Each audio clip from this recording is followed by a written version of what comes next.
विभाजन विभाजन प्रमेयिका, यूक्लिड विभाजन प्रमेयिका के बारे में।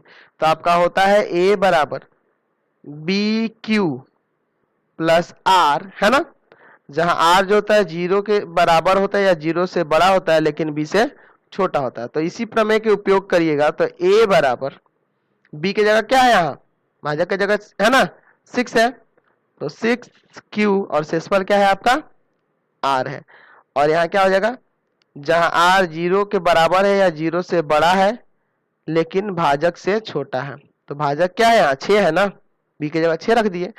अतः अगर आप यहाँ से मान देखें a का, तो आप यहाँ से r का मान क्या क्या हो सकता है, r का मान इसमें यहाँ लिख सकते हैं, और में देखिए यहाँ में r बराबर हो सकता है आपका 0 हो सकता है, 1 हो सकता है, 2 3 4 5 तक 0 भी होगा, 0 से बड़ा भी होगा लेकिन 6 से छोटा होगा। तो इन संख्याएं होंगी, समझ गए।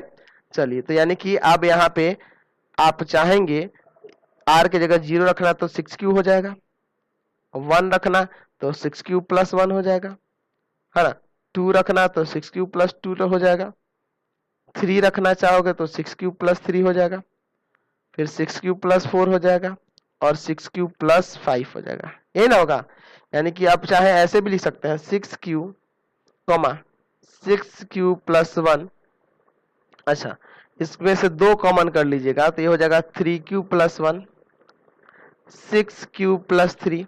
अच्छा, इसमें से चाहे आपको 2 कॉमन कराना तो यहाँ पे आप 2 कॉमन करिएगा तो ये 3q प्लस 2 हो जाएगा, यहाँ तो कॉमन नहीं है 6q प्लस 5।